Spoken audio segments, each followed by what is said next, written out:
Hey guys, welcome back to another video. Today I'll be talking to you about my Loupedeck Plus. I'll be going over some pros and cons, and hopefully at the end of the video you can decide whether you want to get one too.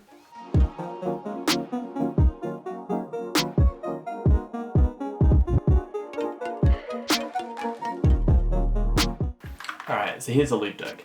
It's basically a keyboard with a stupid amount of buttons. It's got wheels and dials as well. At the moment, at the time of this video, it's got support for Lightroom, and I think it has beta support for Capture One and for Skyline Aurora, but I haven't used those programs before, so I'm not sure how the Loupedeck Plus goes with those programs. So just keep that in mind. Alright, so the keyboard's $360, which is by no means cheap. It's pretty expensive, but if you compare it to other brands, such as Palette Gear, it's not too bad. It fares pretty well. Palette Gear, I'll link it in the description below, is a modular system which has dials, sliders, just like this does. But to get as much buttons and function as this, it'll set you back a fortune. Installation is straightforward. It's simply just follow the prompts and then plug and play. Load up Lightroom and it's good to go. I haven't noticed any glitchiness with the software either, so that's a plus in my opinion.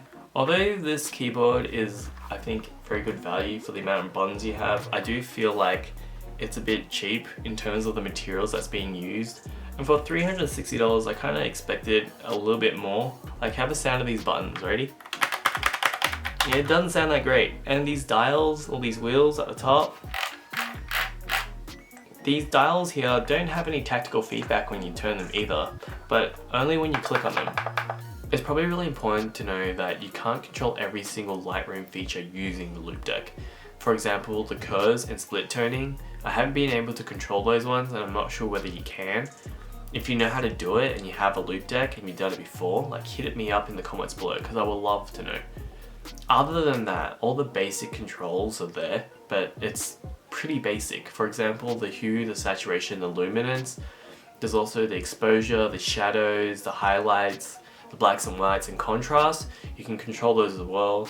And even the basic controls such as redo, undo, the rating system, and basically before and afters, they're all there. But it's not something that you can't do already using your normal keyboard. Alright, so this brings me on to my last point. Would I recommend it? Would I suggest you going out to go buy one? And to be honest, I can't really recommend it.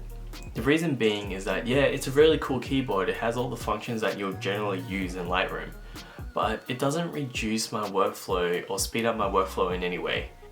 Just to put things into perspective, for $360 you could have bought a Rode VideoMic Pro Plus, just like this one without the dead cat.